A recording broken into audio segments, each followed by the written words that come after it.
Hey everyone, and welcome to my channel. Today is the 15th of February, and with that we are starting a new reading vlog for this month. I already uploaded one for the first half of the month, so you can go and check that one out as well if you're interested. I am currently reading two books that I quickly wanted to let you know about. The first one is my audiobook Redemptor. This is the second book in the Redemptor series. This technically is a duology, but there is also a third book in this world. For now, my plan is to finish the duology. I do own the third book, but I don't think I will go straight into that one. I do have some other audiobook plans as well. Now in Redemptor, we are following a main character who was basically brought up by her mother to eventually go and kill the crown prince. However, she does have to enter his court first and become one of his council members, and so yeah, things just develop in a little bit of a different way than her mother would have thought. Now this is a book that centers kind of a world that is mostly African inspired, so we do have different cultures in this world. I really enjoy the way that culture is portrayed in this because we do have these, like, they're not really like countries, but just like different places. Some are deserts, some are like more mountains with mines, and they all have their very unique feeling cultural aspects. They have different clothing, they have different kinds of storytelling, and I really enjoy how this is brought into the story. It makes this world feel extremely rich, and I honestly don't know enough about like anthropology, is that how you say it in English, or ethnology or something like that, but they feel real. Like the stuff that is talked about, the kind of like cultural practices, they do kind of feel real, and I really enjoy that. Now with the characters and the plot, I do have more issues. It's not like completely like 100% my favorite series, but I am enjoying it. This is YA, so the characters are still quite young. They're like 16, 17-ish, and so sometimes they just make decisions that adults would probably do differently, and sometimes that can be a little bit annoying, but overall I'm enjoying my time with this series. So I will finish Redemptor and then we'll see where we go next. And then for my eyeball read, I'm gonna start one of the 5 new to me authors that I want to read this year, and I got Mama Day by Gloria Naylor. Now I'm really excited to go into this book because I actually have no idea what it's about, but I've been really intrigued by Gloria Naylor for a very long time. So that's why I want to read the book, and I think this has like magical realism or some fantasy elements. I also think that this is inspired by The Tempest, which doesn't tell me anything because I have no idea what happens in The Tempest. But yeah, I'm really intrigued to go into this one. I will do a complete reading vlog for this one, so I probably won't talk a ton about it here, but yeah, you will definitely get to hear my opinion and my experiences reading this book. And I think that's all I have for now, honestly, so let's just get reading.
So today is the 21st of February and I look a little bit disheveled because I'm just getting ready to head out the door to the train station. I will be traveling this weekend, seeing my family and my best friend. So yeah, I'm just preparing. I got all the stuff for the cat set up, so she will be fine. And I packed my bag and all of that. Just took out some trash. That's why I look a little bit funny. However, I did finish a book last night and I really wanted to tell you about it before I leave, because we all know that my memory isn't great, and if I don't do it now, I will forget everything about it. So last night I finished listening to Redemptor, and this is the end of this duology. There is another book in this series called The Maiden and the Crocodile, I think, or The Maid and the Crocodile, and that is, it seems, a prequel. So I do own that one on audio as well, and I will probably listen to it at some point, however, not right now. So the main story of Raybearer is finished with Redemptor. And this one was definitely an interesting experience. I did enjoy mostly listening to this audiobook. Now, I must say that at the end of Raybearer, and I try to keep it as vague as possible so I don't spoil anything, but there is something happening at the end of Raybearer where you know that at some point, like, our main character now has a task to accomplish, and when that is done, she will have to go into the underworld.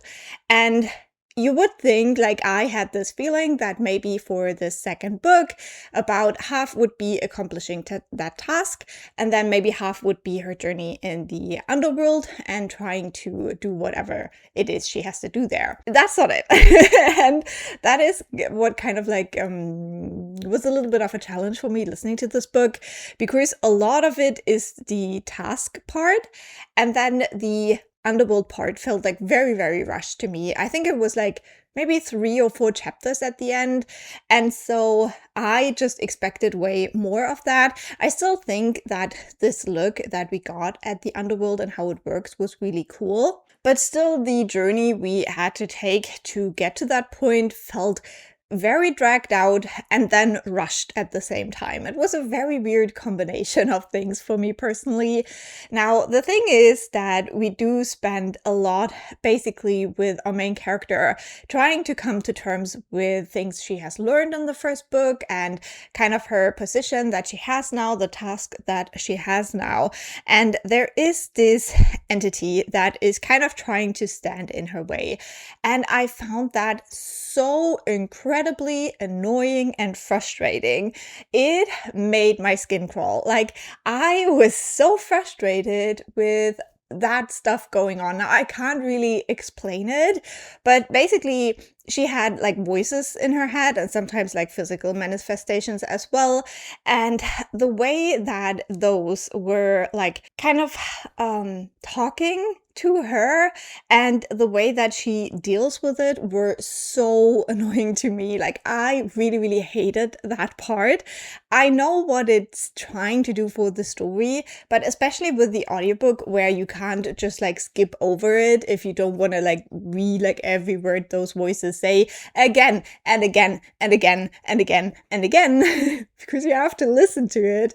It was so annoying, and I could not get over how annoyed I was with it. So that part I think could have been done differently. Her reaction to it could have been done differently. It just took so much of the time of the book. And then we have this scene where there is basically this like old wise woman, and I love her. She's perfect. I love her. And she is using magic to talk to our main character to help her. But because like some other force is interfering, kind of the message is cut off at some point. And so they're like, oh no, now we're missing this very important part of the information this wise woman was giving us. And instead of just taking a messenger to send to where they know this woman is and ask her in person without magic. They just ignore it. And I'm like, what are you doing? It would be so easy because in this world, they have this like travel form with these lodestones.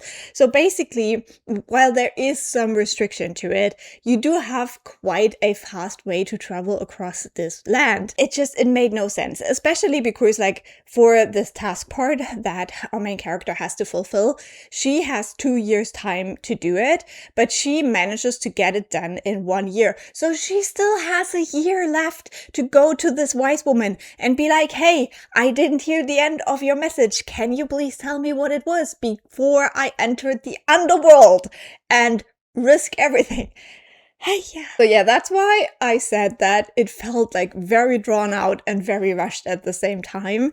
And yeah, it was just the pacing wasn't pacing for me for some parts of this book. Now, we do have a new character we get introduced to, the crocodile. And I was like really intrigued because, as I mentioned before, the prequel book, it has crocodile in the title, and I didn't look it up. Like, I didn't look up whether it is set after or before the duology because I really didn't want to spoil myself by accident. So it could be like either, really. But this like crocodile person that we meet in the book, in Redemptor, I loved him. I found him so intriguing and very fascinating, and I definitely enjoyed the parts that we got to see with like this character. So for me, there were like ups and downs, but like overall, I would say I still enjoyed this book. I still think it is a good conclusion to Raybearer. So I gave this one 4 stars as well. And in the author's note at the end, the author also talks about how she had like many, many years to kind of come up with the characters and to write Raybearer, but then she had only a couple of months to write Redemptor when her first book got published, and that she was also writing it, you know, at the beginning of the pandemic where things were so uncertain. And I really have to be honest, I applaud every author who managed to do that. I myself finished my PhD thesis in that time, and I know that it took so much out of me to like, you know, still be that productive person while it felt like everyone else was like staying at home baking bread. So I applaud that, and I think for a YA story, I still really loved all like the cultural elements of the story. I really loved the world building, and I think where this book really, really shines is that. And I also saw that the ending we get, there is this moment where character gets to make a wish at the end, and all of that I absolutely loved. Like, I don't think it's like the perfect ending, but a lot of what bugged me about the world that wasn't challenged enough, in my opinion, throughout the duology, it was challenged at least a bit in this last ending. And I enjoyed that. And again, we do have the asexual representation with a central side character, which was also lovely to see. And yeah, I would recommend this duology if you're interested, if you're reading YA fantasy. It was quite fun. Okay, I have to watch the time a little bit. I did not know I had so much to say about this book, but I'm also currently still reading Mama Day. I made it over the halfway point now, and I hope to finish it like on the train while I'm traveling now. We'll see about that because I'm really crawling my way through this book. I am enjoying it a lot, but I read on average about 20 to 30 pages in it every day. So yeah, it's been like slow going, but also I feel like I kind of need to soak the story up in a way. And then also I've still been watching Stranger Things. I'm finally in the final episodes now. I have 4 episodes to go. I'm not ready. Absolutely not. But this also obviously took away from my reading time in the evenings because I really wanted to, you know, find out how one of my favorite TV shows will end. And so far, I'm not disappointed. Like, episode 4 of season 5 was a lot. It was a lot. And Yeah, I love the queer aspects we're getting in it. Let's just say that I'm having a great time. Okay, so still reading Mama Day. We'll read more of that on the train. And then I started a new audiobook now, and I will talk about that once I'm a little bit more into it. But that will be I Am the Dark That Answers When You Call by Jamison Shea. This is the second book in the I Feed You to the Beast and the Beast is Me duology. What long titles. And I am intrigued to see where that one goes. I'm about an hour into the audiobook right now because I was listening to it while I was like getting ready, packing my suitcase and stuff.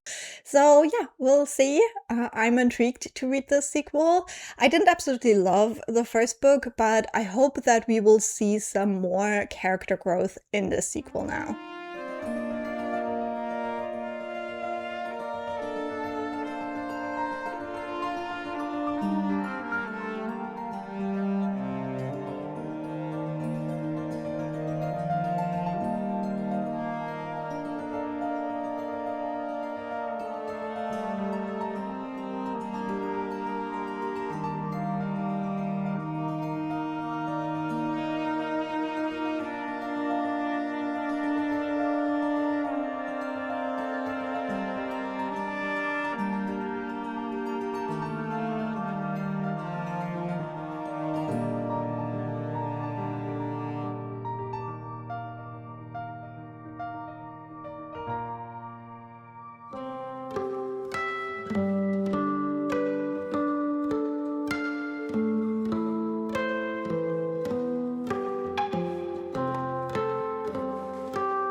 So today is the 25th of February. I have survived my little trip, but it was definitely a bit of a challenge. I did have some train chaos going home from the trip, but this also gave me some additional time for reading. Not that I asked for it, but I got it anyway. So I finally finished reading Mama Day by Gloria Naylor. Now, by the time this video goes up, I will already have uploaded my complete reading vlog for this book. So there you can go and hear all of my thoughts. And I don't want to repeat myself endlessly here. So we're kind of skipping over the review part a little bit. I did end up giving this one 4 stars. I definitely enjoyed this book a whole lot. I really liked the writing style, especially at the beginning. I felt like it was really pulling me into the book when I didn't even really know what was going to happen or what like the themes or the plot were or who the characters were. But the writing really drew me in and I had a good time reading this book. In some aspects, it did remind me of Their Eyes Were Watching God by Zora Neale Hurston, which I read last year. And there are definitely some similarities in like the themes, kind of like the love story in a way. But then we also do have this stronger focus on family, on legacy, on ancestors. And I did really enjoy that aspect of the story. I think I liked it more than the romance part of the story. And overall, it was just a very interesting experience. And I definitely want to read more of Gloria Naylor's work now. So with that book out of the way, we still have a couple of days of February left. And I still have 2 books from my February TBR left to read. Now, I did a little bit of soul searching in the last few days, especially also because I'm a mood reader, and both of the books I still have on my TBR, I expect to be like harder reads in a way. I do still have The Count of Monte Cristo, and I gotta be honest, starting a 1,500 page book right now is not what I feel like doing, because that would completely derail my March plans as well. So I think I will keep that one for a little bit later in the year. I will definitely read it this year. It's one of the books that I will prioritize and read, but right now it just doesn't feel quite right. And then the other book I still have on my TBR is The Reformatory by Tananarive Due. And while I'm really excited to read this one also deals with a lot of like trauma and violence, and my headspace I don't think is there right now. So I would rather read it when I'm really ready for the story. So again, I think I'm gonna postpone this one a little bit, but I'm determined to make it happen this year. So with that being said, I felt like the book that makes the most sense for me to read right now, a book that I'm excited about, a book that I think will be easy to read and fun, is Anyway the Wind Blows. And this is still left over from my January TBR, so it would also help me kind of clear that up a little bit more. And yeah, I'm just so excited to finally read the end of the story for Simon and Baz, see where their lives are headed in a way. And yeah, even though, February for me was all about prioritizing Black authors, I think I did that. I read a good amount of books, and yeah, I'm just gonna go with the mood reading right now, and I'm going to continue on with this one. Now, I had read like the first 50-ish pages before in December. I honestly might just restart that to really get me back into the mood. Last year, I did reread Carry On and Wayward Son to prepare for this, so I'm ready to soak up this story. So that's what we're gonna do now. I'm just gonna be okay with that. And then for my audiobook, I'm now almost a third of the way into I Am the Dark That Answers When You Call by Jamison Shea. This one, I don't know how I feel about it. The way the first book of this duology ended, I had expected this one not to be set in Paris for some reason, but that's not true. We are back in Paris, and we are also kind of back with a lot of the same issues that the main character had in the first book. I feel like all of her troubles are still pretty much the same, but just different. Because obviously in the first book, there are like some really big things that happen for our main character that I don't want to spoil. But yeah, her life is changed, but I feel like she's still struggling with the same topics in her life. So I'm a little bit, just like surprised by that, I would say, but I'm still intrigued. I think there is still something there to explore, and I hope that the second book maybe could go a little bit deeper into some of these things. Our main character in the series is very angry, and sometimes it just feels like the anger is just taking over everything. It makes her character feel a little bit too flat for me because it is all about the anger. So I feel like we are already seeing a little bit development there, but I hope that this book will just go a little bit deeper. And then also we do have more mysteries surrounding this like eldritch god situation that we have going on in this little duology. So we'll see about that. I'm still intrigued to find out more, and I'll let you know how it goes.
So today is the 1st of March, and with that we have come to the end of this vlog, and what an end it is. Once again, we're at a moment where I'm trying to talk about books, but our world is like crashing and burning around us. I honestly have no idea what is going to happen. The news last night and all through the night here in Germany have been very, very worrying you know, it's again something where one leader or like two of the world have decided to try something without really considering what it's going to do. I'm really, really worried that this will just break the world into parts so much more that in certain countries the hate for the West will just rise and rise again. We have seen with 9/11 what happens when you destroy an idea. And I think last night, what happened was that, you know, one of those ideas, like a religious leader of a part of the world, was destroyed. And people are not gonna like it. And yeah, I'm worried. I'm scared. I guess we'll all see. Don't look away, especially the people in the US with this rogue president who just has ideas overnight and always on the weekend. Like, what is this? And maybe I should say that in no way I like what the regime did to its people in Iran, but also I really don't think that this is what this is about. And I also don't think that this will be the solution. Now, I will be very happy if I'm proven wrong and if things work out in some miracle way. But right now, I don't have a lot of hope for that, but I definitely like I hope for it, but I'm not very like positive that it will be that way. So yeah, let's just all, you know, hope, and if you are religious, pray for the people in Iran and that this will stop very, very soon. So yeah, in the hopes that we will still have a March and I'll still be doing videos in March, let's just try to stay positive.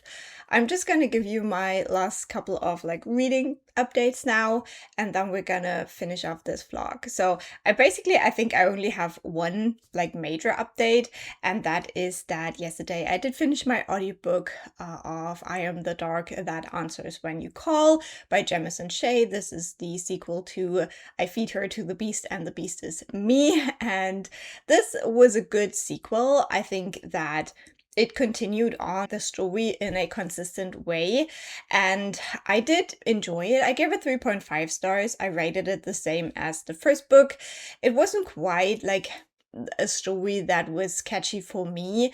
I had mentioned in my previous update that the main character is just very, very angry, and I was just hoping for some growth on her part, and I feel like that has definitely happened in this book. She has to grapple with another person that seems to be even more extreme than she was, and she has to like kind of connect the dots and to realize that she was on a quite dangerous path as well, and there were a lot of casualties because of that. And still, this book stayed true to like its lane. It really did not take away from like the monstrousness of our main character, and I did really enjoy that. I did not want her to have like a 180, but I did want her to just do a little bit more soul searching without losing herself, and I think the book definitely achieved that. I also really still enjoy Andor as kind of the love interest character. He's such a sweet boy, and yeah, I just really enjoyed seeing their interactions and just the way he is. I really love him. So yeah, overall, this was a pleasant experience. I'm really glad that I finished this little duology, and we'll see what the author will write next. I still am not completely convinced by the whole like Paris setting. I think that was mostly done for the ballet aspect. And so yeah, we'll just see. I'm intrigued to see what this author will do next. And then I'm also more than halfway through Anyway the Wind Blows right now, and I'm really enjoying my journey through this book. Simon and Baz are just my favorite, and especially at the beginning of the book, they really have to figure some things out, but I have been like cackling and kicking my feet, and I'm intrigued to see where the plot of this goes, because right now it feels like all of our characters are kind of on side quests, and I'm not quite sure how it will all combine in the end, but I hope that it will be something interesting and that this will have some kind of like an interesting conclusion to this magical story. I feel like Carry On had such a clear focus on plot beside the characters, and then the sequels don't really seem to find that. They don't really seem to find like the plot to go along with the characters. So we'll see whether the second half of this will do that eventually. I would really like to see it. But either way, I'm having so much fun with these characters. I love them so much, so I will be happy either way. And so that is it for my February reading. I hope you enjoyed this little vlog. If you did, leave a like. That really helps me out. And if you want, you can also leave me a comment. Just let me know what was your favorite book in February. I'm very glad I found another 5-star, and I hope we can keep going with that pace of like finding a new 5-star book every month. That would be amazing. We'll see whether that works out. But either way, I would love to hear what was your favorite book of the month, and I'll talk to you very soon. Bye!